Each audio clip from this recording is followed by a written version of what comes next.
con el saludo del día, mi nombre es Joseph Castro Berrospi, es, soy estudiante de TechSoup en la carrera de Producción y Gestión Industrial y en esta oportunidad para el canal de Interactuando vamos a tener una conversación acerca del coronavirus. Iniciemos. La percepción ha jugado un papel muy importante en hechos históricos y en la historiografía. Es así que un comentario, una respuesta de una persona de 40 años de una clase social determinada va a ser muy diferente a la percepción y respuesta de una persona estudiante de universidad o de secundaria. Es por ello que tenemos a tres personas que han cursado el bachillerato y actualmente están estudiando en universidades diferentes y en carreras diferentes para que nos brinden un poco de su punto de vista referente a ello. Bueno, este conversatorio se va a basar principalmente en esta pregunta. ¿En qué medida la pandemia de la COVID-19 puede alterar el desarrollo de una sociedad? Como primer punto para responder esta pregunta inicial, nos encontramos con la sociedad. La respuesta primera, inicial, fue de la sociedad. Entonces, ¿cuál fue esta? ¿Y cómo fue evolucionando a lo largo del tiempo? Para ello, Miguel Saravia va a contestar esta pregunta.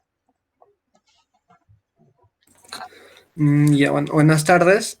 Eh, para poder describir lo que viene a ser lo que viene a ser el efecto, el impacto, ¿no?, social del COVID a inicios, tendríamos primero que situarnos o sea, centrarnos no solo en Perú, sino a nivel mundial, ya que cuando el COVID apareció, causó una histeria colectiva, ¿no? Y no solo en Perú, sino en todo el globo terráqueo. Bueno, ahora centrándonos en Perú, podemos ver, o sea, se pudo ver que habían largas colas en los centros comerciales, en las tiendas de abastecimiento, y lo que se vio un fenómeno muy, no muy curioso, que la gente empezó a comprar papel higiénico desmedidamente. Bueno, también podemos mencionar que la emergencia sanitaria, o sea, trajo varios problemas sociales. Y lo sintieron más las familias que vivían del día a día, ¿no? Que trabajaban y sobrevivían gracias a su trabajo del día a día. Y eso se pudo sentir en esas familias donde quizá tuvieron para comer gracias a sus ahorros una semana, 2 semanas o un mes. Pero pasado el mes, eh, la alimentación familiar se vio afectada en gran medida por lo que viene a ser la aparición del COVID. Eso sería todo, creo. Entonces, estamos hablando de un instinto de conservación que tuvieron las personas, entre el cual el que tenía más podría sobrevivir más tiempo.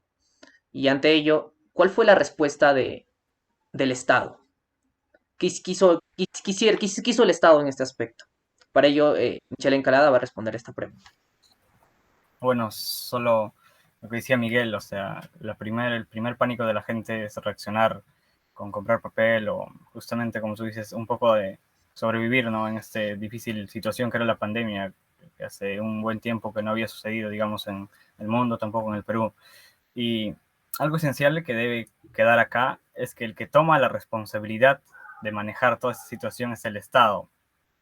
Ya bueno, pero el Estado se encontraba en una situación, digamos, precaria en dos sentidos. Uno de la institucionalidad y otro de los funcionarios que estaban manejando el Estado. Primero en la institucionalidad, con el mismo sistema que estábamos viviendo, el Estado era mínimo, se concebía el Estado como algo pequeñito que no podía intervenir en muchos aspectos, pero en cambio con la pandemia lo que se pide es más bien más intervención. Entonces hay un Estado que está limitado, pero que se le exige demasiado, y eso le jugó en contra, digamos, a los peruanos y justamente al Estado. Luego vienen los funcionarios. En este caso, serían la inestabilidad política que se seguía viviendo. O sea, habíamos elegido recién al nuevo Congreso, y estaba todo normal, digamos. Sin embargo, esta disputa entre Ejecutivo y poder Legislativo seguía vigente. Y además, con la pandemia ya llegada, el Poder Legislativo sinceramente no hizo muchas acciones, no tomó las acciones necesarias que debían haberse ejecutado como leyes, decretos, lo que se requiera para poder afrontar esta crisis. Eso sería en el caso del Estado. Bueno, entonces como en primer lugar nos enfrentamos a dos partes, como explicó Michal Encalada. Y entonces, ¿cuál fue la consecuencia económica en este aspecto? ¿Cuál fue la primera reacción y cómo esta evolucionó a lo largo del tiempo? Para ello, Guadalupe Gutiérrez nos va a responder esa pregunta.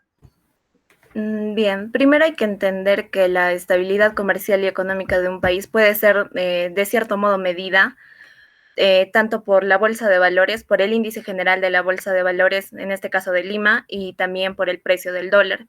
Pero específicamente sobre la bolsa de valores, una vez que se supo del primer caso de COVID, que ha sido el 12 de marzo, el valor de las acciones de esta bolsa cayó en un 10,42%. Y ahora, ¿por qué es importante saber de esto? Porque la bolsa de valores reúne a muchas empresas, actualmente el índice general reúne a 269 empresas.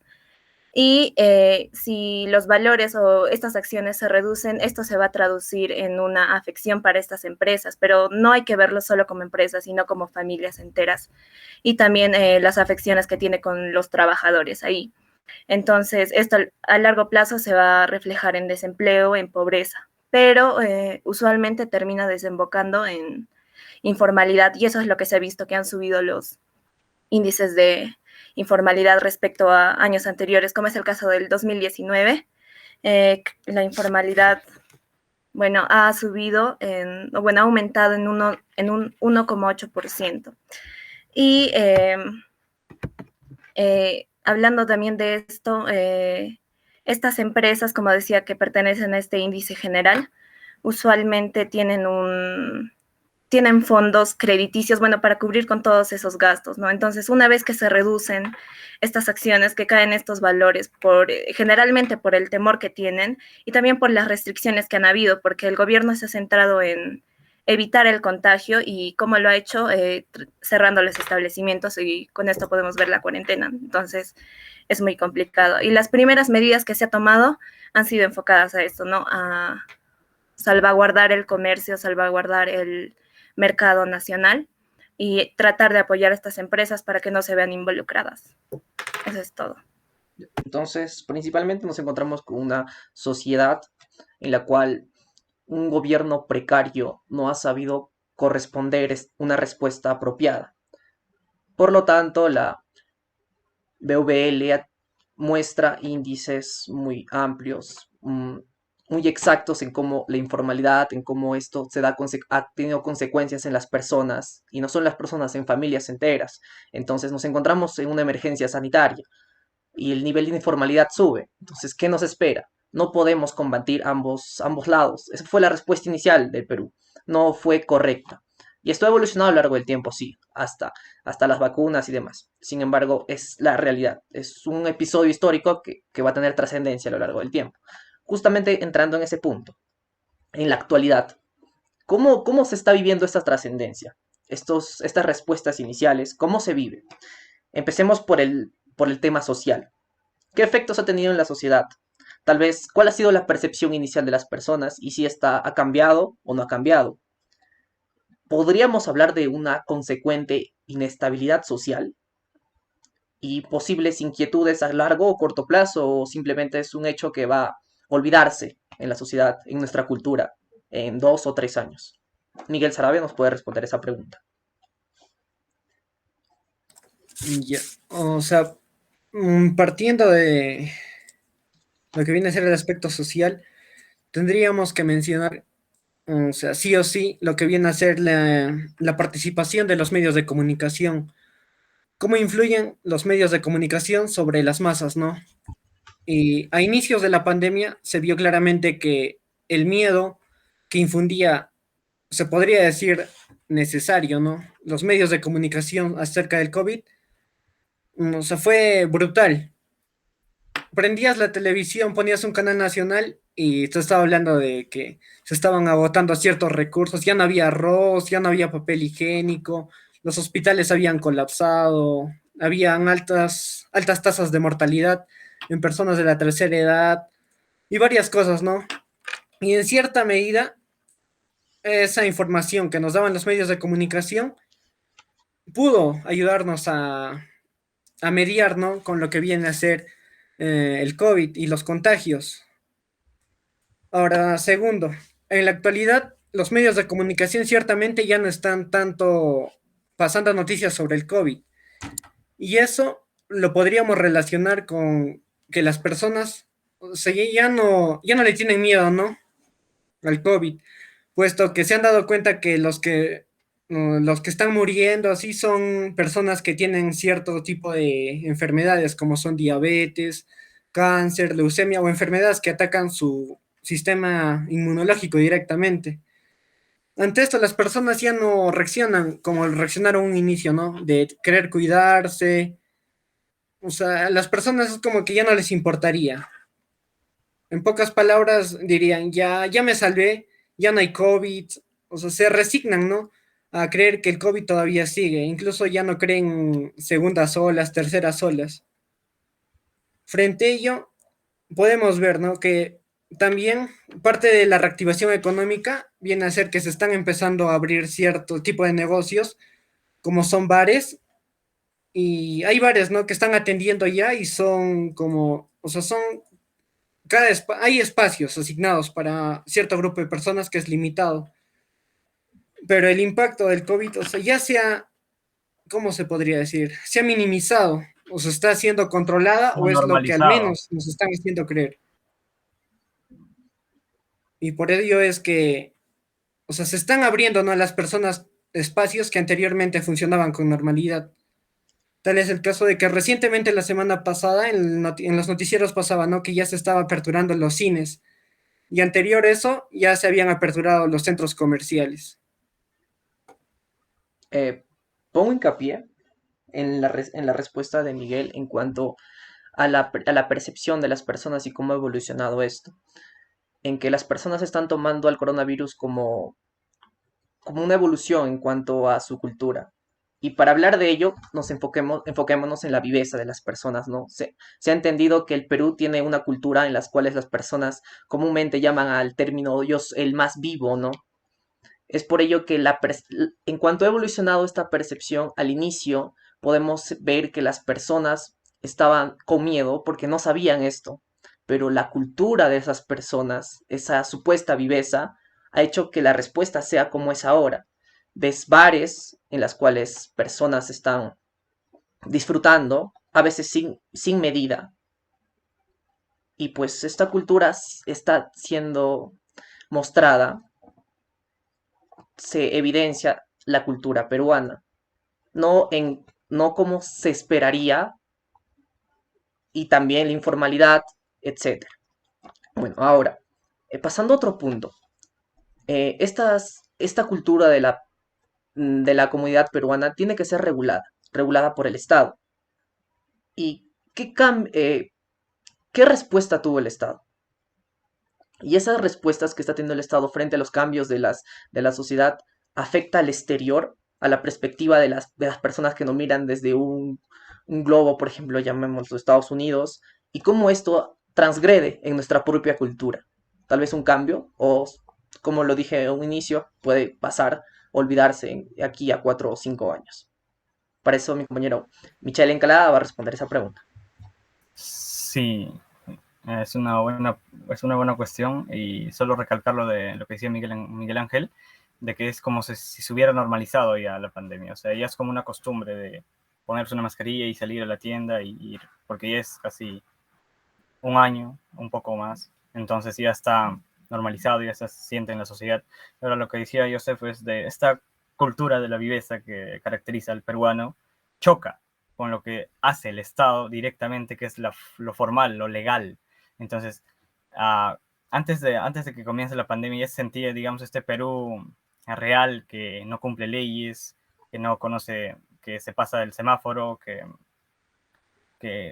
soborna, o todo lo que podría ser, ¿no?, la ilegalidad, la informalidad, todo eso, choca con lo que es el Estado, la legalidad de los espacios formales. Y cuando un aspecto tan sencillo como de repartir bonos, cuando se quería hacer eso, no había mecanismos formales por los cuales actuar directamente. El Estado se veía limitado.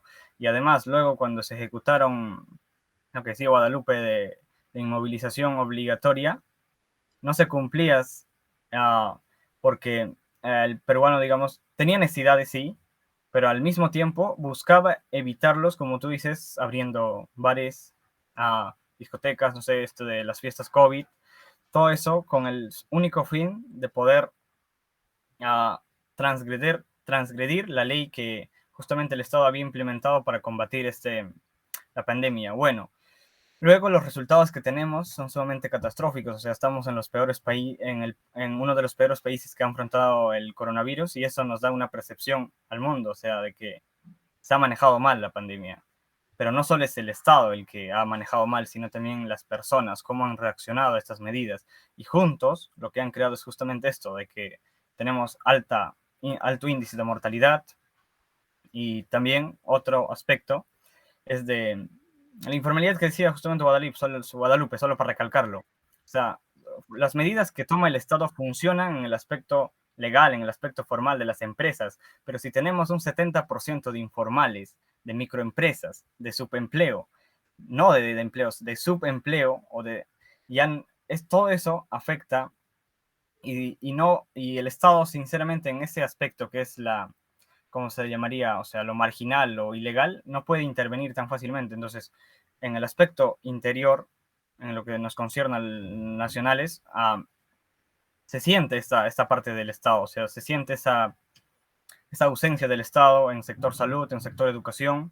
Esto de lo que decía de un Estado mínimo que habíamos concebido, del privado, y este Estado había descuidado muchos aspectos, y con la pandemia resaltan tranquilamente, o sea, no tenemos buena educación, salud, las camas UCI o todos los servicios de salud colapsan, y todo fue sumamente complicado, y solo recalcar lo que digo, o sea, fue tanto responsabilidad del Estado, pero también de la sociedad. Ya, bueno, a partir de ello, en cuanto a lo exterior, podemos ver un tono de superioridad cultural. Esto se evidencia con la respuesta que tuvo Estados Unidos, ¿no? De donarnos 2 millones de vacunas. Muestra que el Perú no está económicamente, ni socialmente, ni políticamente al nivel cultural para afrontar esto. Y bueno, y por las relaciones que tenemos con ese país. Asimismo, en la economía, esta trascendencia se explicó por mi compañera Guadalupe. Entonces, esta trascendencia es beneficiada hacia una clase social en específico más que a otra, o hay equidad en cuanto a la economía, o a la reactivación, como se llama actualmente, ¿no? ¿Y qué se espera de estos cambios? Que se sigan manteniendo o que sean solamente momentáneos y que se vuelva a lo anterior, ¿no? Bien, primero no creo que se beneficie a una clase más que a la otra. No sé tampoco si llamarlo clase social, pero creo que es importante identificarlo tanto en dos puntos, en dos bloques, solo en zona urbana y en zona rural. Porque como decía Michael, el problema es a la hora de la distribución de cómo llegan, por ejemplo, a zonas rurales, porque se ha visto que, bueno, el gobierno ha hecho ha ofrecido bonos quizás o subsidios. Por ejemplo, en el mes de abril hizo un subsidio para hogares pobres y en situación de pobreza extrema también en zonas rurales, y les dieron 760 soles. Pero aún así no ha llegado a todos. Igual cuando estuvieron repartiendo bonos, y hubo casos en los que a ciertas personas que sí tenían suficiente, no sé, capacidad económica para cubrir sus gastos de quizás primera necesidad y demás, se les dio ese bono, pero muchas otras personas de zonas rurales que no podían cubrir con esos gastos, no se les dio. Entonces el problema está más en cómo maneja el Estado eso, porque en sí, por ejemplo, desde el Ministerio de Economía y Finanzas, sí estuvieron haciendo bastantes decretos de urgencia que justamente se basan en eso, en repartir bonos y tratar de reactivar la economía de poco en poco. Pero sí se ha visto que la mayoría han ido dirigidas a MIPES, a microempresas y pequeñas empresas, ¿no? Porque esto al final se va a reflejar, como decía, en la bolsa de valores, se va a reflejar en el PBI, y eso va a significar este crecimiento, bueno, estabilidad económica y el desarrollo del país. Entonces, pero es obvio que el Estado ha invertido más en esto. Me refiero a las empresas, al comercio, al mercado nacional e internacional también, porque hay empresas extranjeras. Entonces, creo que sí han decidido apoyar un poco más a esta clase de empresas y no tanto a zonas rurales, por ejemplo, al campesino, al agricultor, porque es un poco más complicado hacerlo. Y se ha visto, ¿no? Hay casos de corrupción sobre eso, se estaba investigando también sobre los bonos, pero creo que sí están haciendo un buen trabajo, me atrevo a decir que sí, porque he visto que han hecho muchos fondos y hay regulaciones, ¿no? Y con todo esto también se busca eliminar el tema de la informalidad, porque actualmente más del 70% de las empresas son informales y eso significa estancamiento también para nosotros, porque al final, ¿quién cubre el otro 30%? ¿No? Los trabajadores formales que tienen que pagar con los impuestos y entonces al final todo esto va a traducirse en desempleo, va a traducirse en pobreza. Pero creo que siempre hay que resaltar que la mayoría de estos problemas, sean económicos, sean políticos, siempre, siempre afectan más a las personas de zonas rurales que a personas de zonas urbanas. Ya, correcto. Al respecto tenemos una pregunta o una intervención de Miguel Sarabia. Su micro está apagado. Sobre lo que menciona Guadalupe, ¿no? Que lo que hace el gobierno, o sea, son iniciativas que se plantean y son buenas, ¿no? Lo de malo está en la aplicación de esas iniciativas y el alcance que tienen esas iniciativas. Lo que se vio en los bonos, ¿no? Por ejemplo, eh, si hablamos en sector rural y sector urbano, es muy diferente recibir un bono en sector urbano y en sector rural, porque muchas veces en el sector rural, o sea, se vio el caso, ¿no? De que varias personas eran acreedoras del bono, pero ni siquiera estaban enterados de que ellos, o sea, se les había dado un bono, ¿no? Y eso también afecta en la economía familiar. Aparte de ello, lo que mencionó, ¿no? Que el empleo se ve de diferente manera también en zona rural y en zona urbana, ya que muchas veces las personas de zona rural migran a grandes ciudades, ¿no? Como es Lima, como es Huancayo, y inicialmente cuando se cerró todo, todas las regiones se cerraron, no había forma de que uno viajase, lo sintieron esas personas, que eran el motor económico de sus familias y que necesariamente no trabajaban en la ciudad donde hubieran nacido. Es correcto. Asimismo tenemos la intervención de Michelle Encalada al respecto. Sí, coincido un poco con Miguel Ángel y, o sea, lo que tuvimos más bien no fue una migración, sino una contra-migración. O sea, la gente que estaba en Lima, digamos, por el confinamiento, volvieron a sus lugares de origen. Y eso justamente lo que dice Mike. O sea, ellos eran no solo motores económicos de sus familiares, sino también de la misma economía peruana que seguía con los informales, con un 70% de informales. Y como dice Guadalupe, incluso aumentó con la pandemia. Y la informalidad no hay que tomarlo tampoco como algo tan abstracto, sino es vivir del día al día. O sea, yo voy a vender algo y vuelvo para mi comida hoy día. Entonces, si me cierran, ¿cómo consigo ese dinero? Por eso hubo una gran carencia. Pero también quería agregar lo que decía de Guadalupe, de que, o sea, están haciendo bien el Estado, pero es en el aspecto formal, como digo, o sea, en lo legal, en todo lo que funcionaba de manera justamente formal del Estado, con sus instituciones, con sus canales, con los cuales conecta con la sociedad, funciona bien, pero en una sociedad donde digo, somos informales, vivimos en la ilegalidad y todo eso, no se ve concreto, no se ve tan real. O sea, se puede hablar de un Perú, digamos, formal que maneja el Estado y un Perú real que verdaderamente no está sintiendo esos efectos. Pero también quería agregar de ese impacto diferenciado que hay, y no solo es rural y urbano, es sumamente, hay diversos clivajes. O sea, están también las clases, o sea, las clases formales e informales. O sea, no es lo mismo que una empresa formal en el que se haya, digamos, detenido el empleo, pero todavía tienes tus pensiones y todo eso, que un trabajador informal que vive del día al día. Pero también no es lo mismo, digamos, una persona de clase alta, digamos, en Lima, que una de clase baja en el mismo Lima también, en San Juan del Urigancho, por ejemplo, un de San Isidro, no es lo mismo, hay clivajes.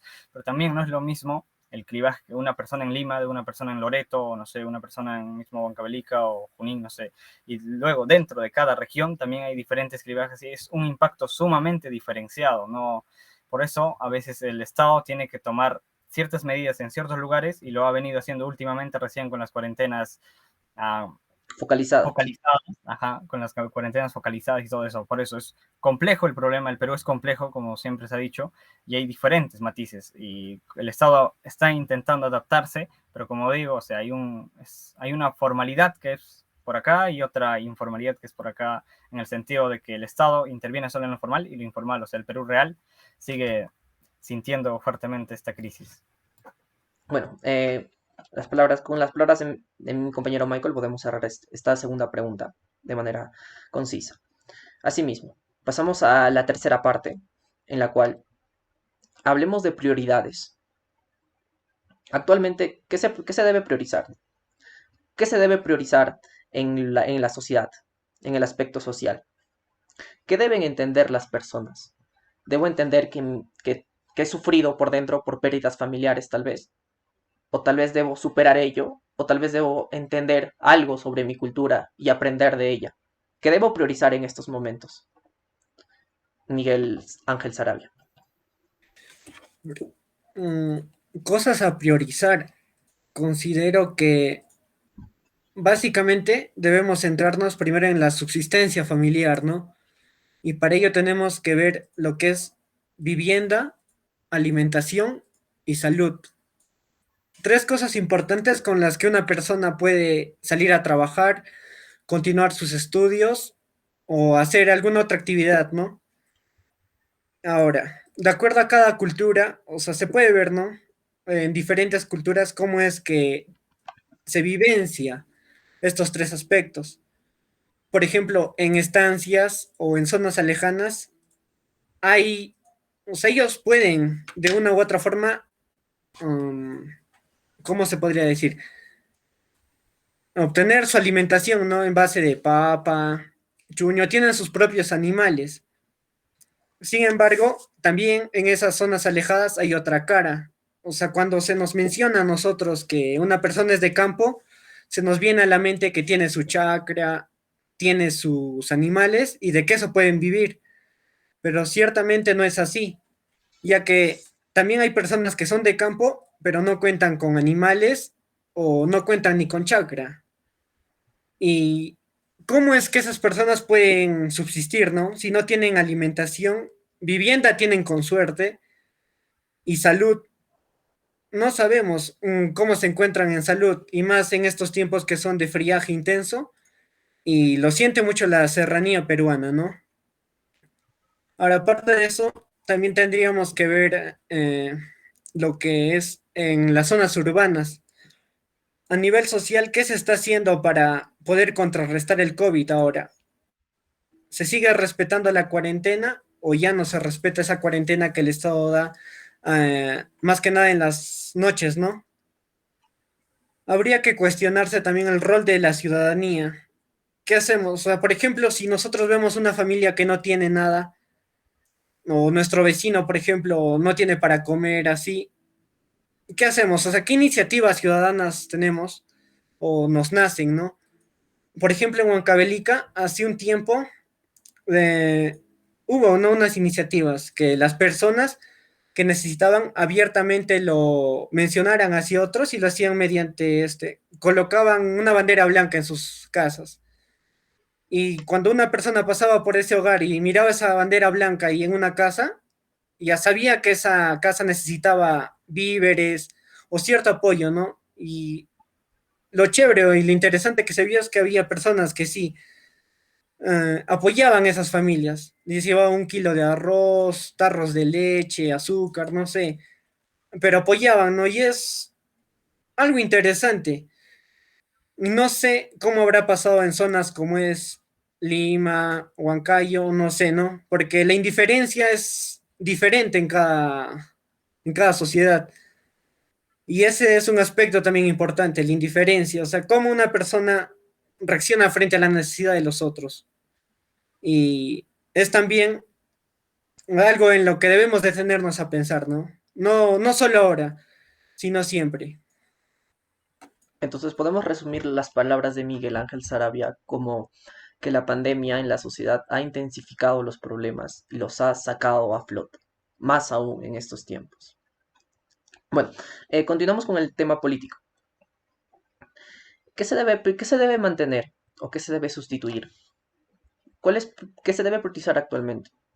O se está haciendo tal Mm, vez, y eso es correcto, o no. Sí, yo considero, o sea, justo en el contexto de pandemia, lo que se está haciendo correctamente y lo que se debe mantener es la vacunación y la adquisición de vacunas, que está haciendo sumamente un trabajo muy eficiente el Ministerio de Relaciones Internacionales y también el Ministerio de Salud, o sea, en coordinación.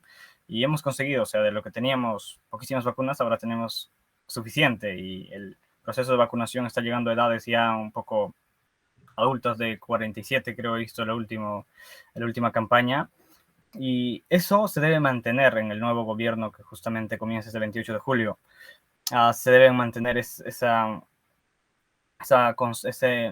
esa frecuencia de adquisición, pero también de poder vacunar y los personales necesarios que se deban hacer para esto. O sea, porque la vacunación, si se vacuna, influye positivamente en lo que sería ya la reactivación económica y también el bienestar social, de sentirse ya seguros en esta pandemia. O sea, no del todo, pero ya seguros, con confianza, para poder retomar algunas actividades que se habían dejado por la misma pandemia, pero también agregando lo que decía Miguel Ángel, o sea, el Estado justamente tiene que encargarse de esas necesidades básicas que algunas veces son como alimentación, servicios básicos, que muchas personas carecen, en especial, ya entrando en un tema que era la educación, el Internet, o sea, para poder contactarnos en una clase virtual que seguramente va a seguir, pero hay muchas personas que no tienen ese acceso mmm, que sea eficiente, que sea factible poder acceder a este recurso. Entonces el Estado debe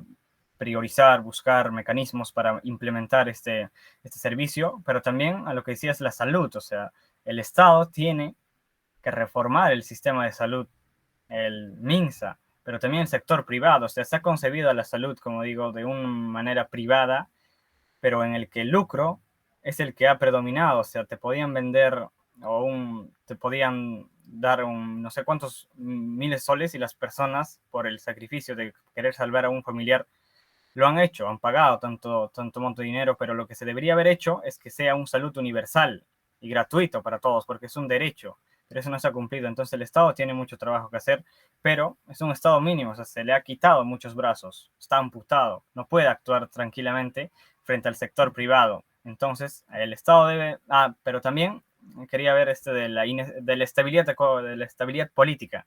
O sea, en el último tiempo hemos visto que ya no hay una confrontación tan directa entre ejecutivo y legislativo.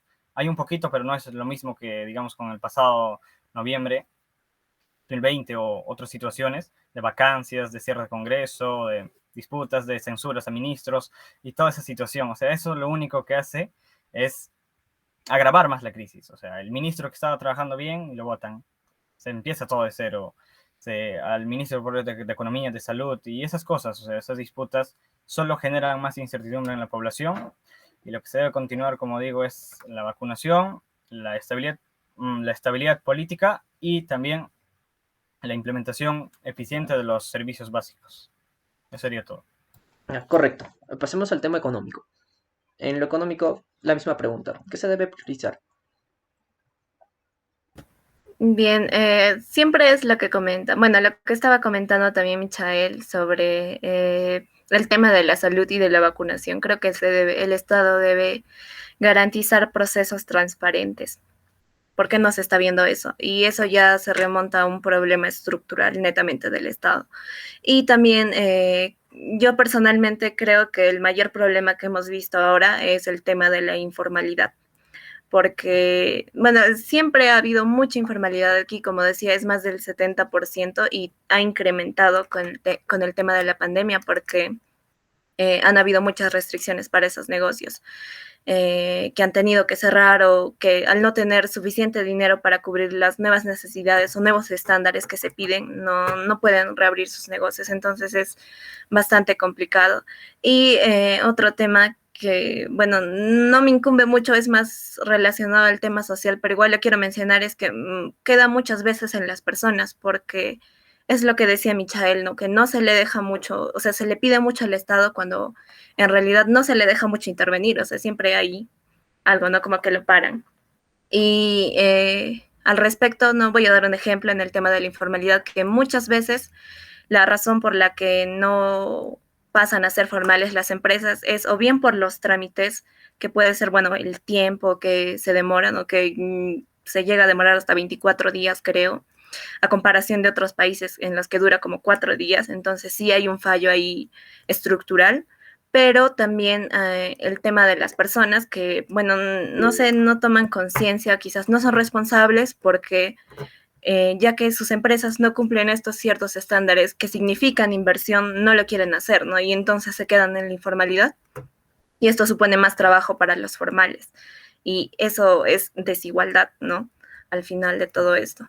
Entonces sí, creo que se debe centrar bastante en el tema de la informalidad y trabajar en la institucionalidad, porque se han visto buenos programas como es esto de Reactiva Perú, Arranca Perú, que brindan fondos crediticios para las empresas y a fin también de generar empleo. Y eso es bueno, pero ¿cómo vamos a apoyar a todas esas empresas que son informales, no? Entonces, creo que también queda en conciencia de los propios ciudadanos. Bueno, Eso es entonces todo. vemos el ligue que se encuentra la economía con la sociedad de manera muy abrupta actualmente con esto de la pandemia. Bueno, al respecto, Michelle Encalada tiene un comentario. Sí, solo para agregar el comentario de Guadalupe o sea, del problema estructural. Y yo considero, o sea, que se ha concebido mal, o sea, la relación Estado-sociedad que se tenía, se ha concebido mal desde los 90.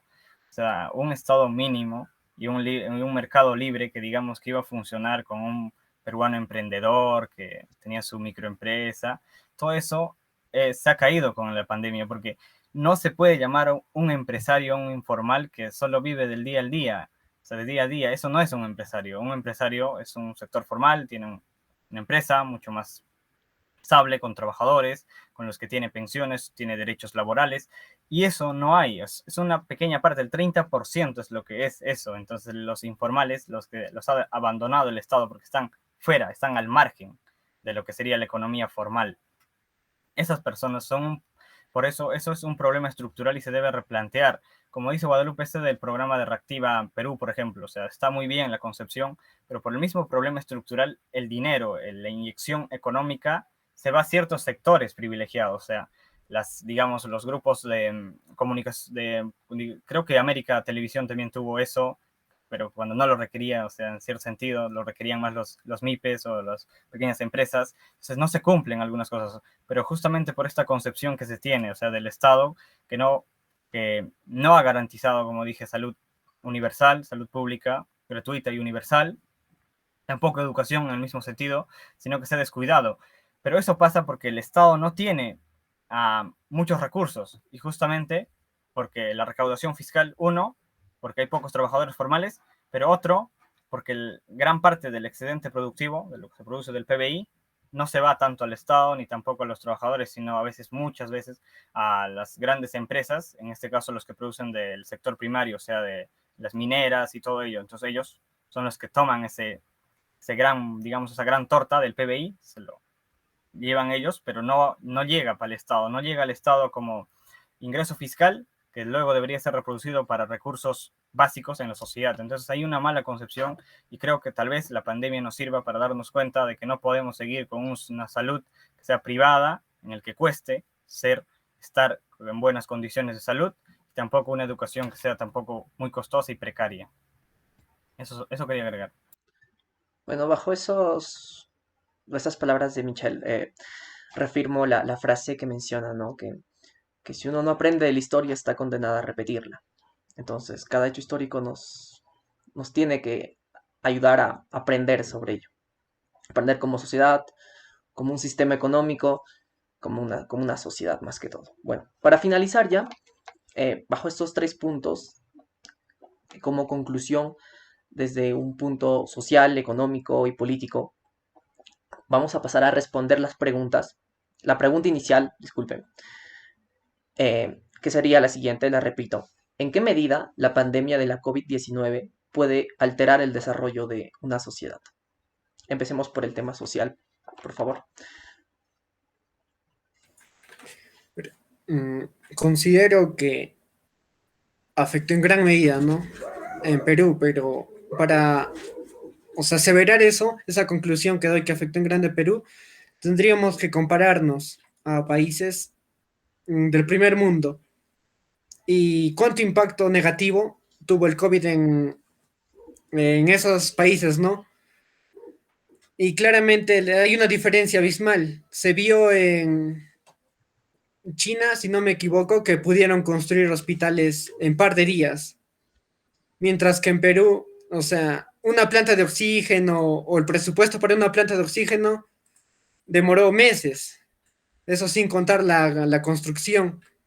Y muchas veces la construcción de las plantas de oxígeno se dieron por caridades que dieron las personas y no necesariamente porque el Estado dio presupuesto para la construcción de dichas plantas. Aparte, también afectó en gran medida, ¿por qué? Porque en la educación, por ejemplo, vimos, ¿no?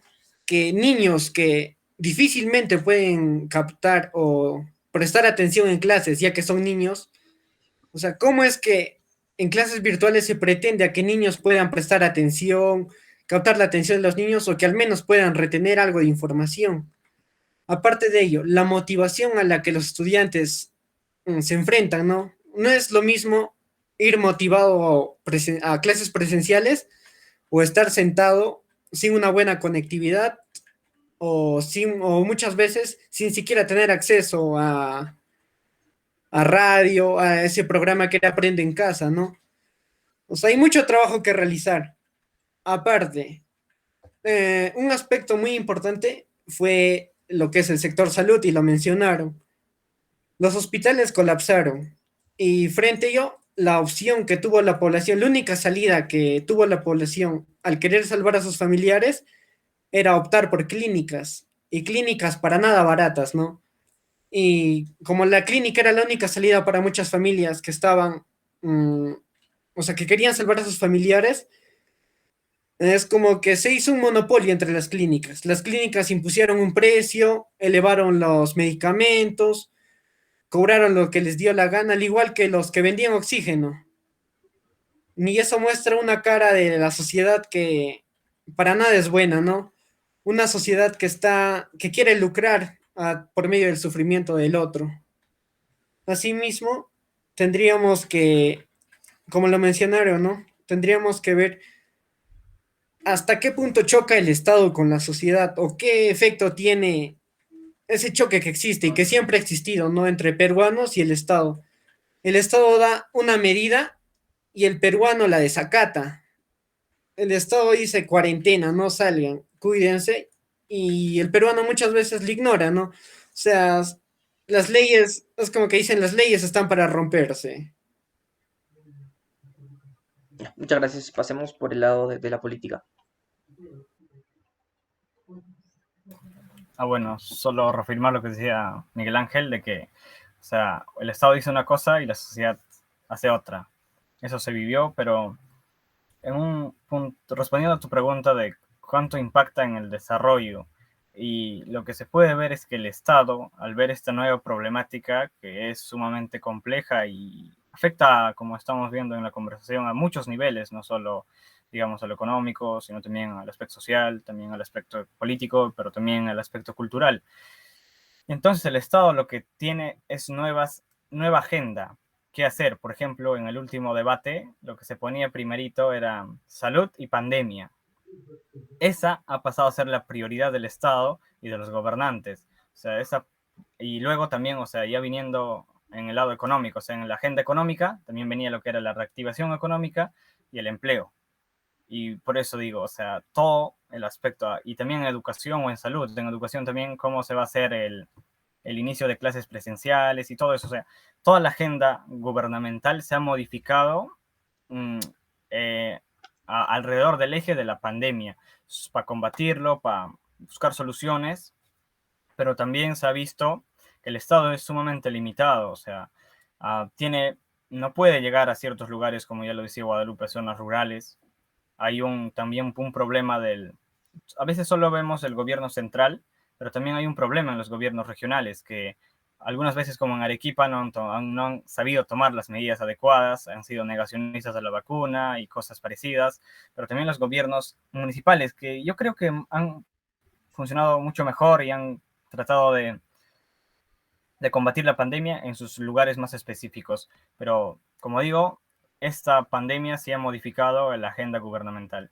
Ya va, Gracias. entonces podemos resumir la respuesta de Michelle como en gran medida, ¿no? Ahora, para finalizar, tenemos la conclusión mediante esta pregunta del conversatorio de la parte económica. Bien, como hemos estado viendo durante el conversatorio, definitivamente ha afectado en gran medida a todos los sectores, sea social, sea económico, sea político. Y como había comenzado diciendo, se trata más de la estabilidad económica y comercial. Y esta afecta directamente pues, a las empresas, a los pequeños negocios, a familias, y va a terminar en desempleo, como ya iba diciendo. Entonces, sí, es algo para lo que no estábamos preparados, creo yo. El gobierno no se esperaba una crisis sanitaria y la primera acción también que han tomado, la primera reacción que han tenido tampoco ha sido buena, porque, bueno, no se han priorizado todos los sectores, como ya venimos diciendo también, y más por el tema de la informalidad, ¿no? Que quiera o no, casi siempre afecta más a la zona rural que a la zona urbana. Y bueno, al respecto también hago mención sobre quizás un poco más con el comercio exterior, el comercio internacional. Sí, a diferencia de otros países, por ejemplo, como decía China, Miguel Ángel, sí se han sabido recuperar efectivamente sobre esta recesión y eso es en parte por las exportaciones que hacen, porque ellos, al contrario de decaer, quizás en un inicio, en sus primeros trimestres, sí decayeron en su economía, pero luego supieron recuperarse y se elevaron, no como habían pronosticado, pero sí tuvieron crecimiento económico, o sea, crecimiento en su PBI, porque ellos han continuado haciendo sus exportaciones, han continuado haciendo importaciones, pese a que han habido quizás, podríamos decir, bloqueos o bueno, por las restricciones sanitarias. Pero sí se ha tomado muy bien en esa parte. Y en el caso de Perú, hay muchas cosas por reforzar.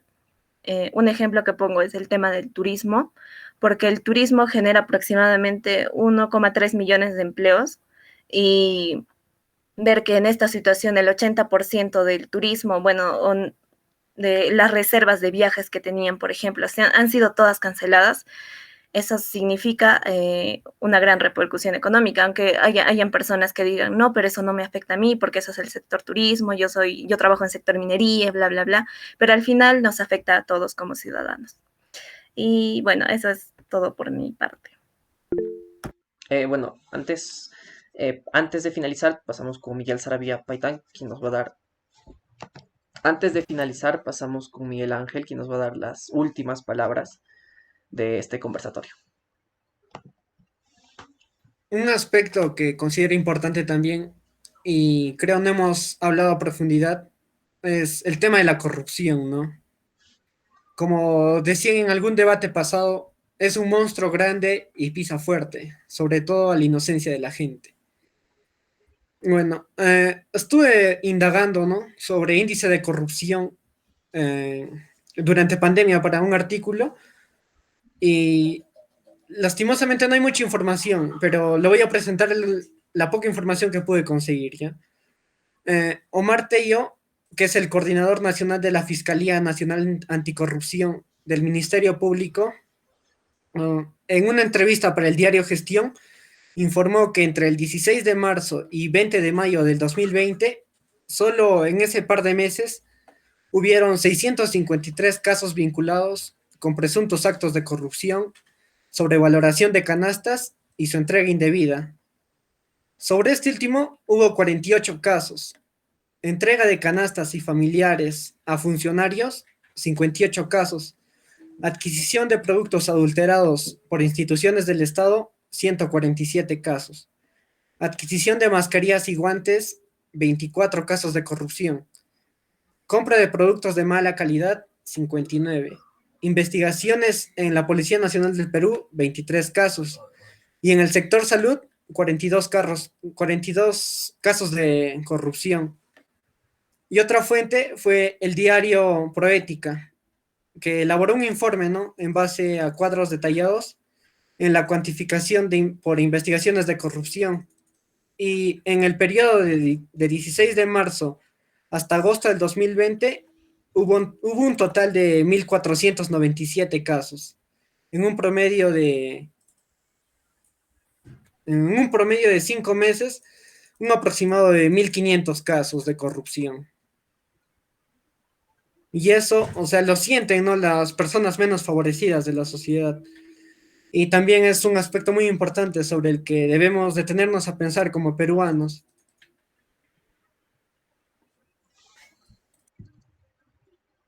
Bueno, con estas palabras de Miguel Ángel Sarvi, la información presentada, culminamos el conversatorio acerca de la situación del Perú y el coronavirus. Muchas gracias.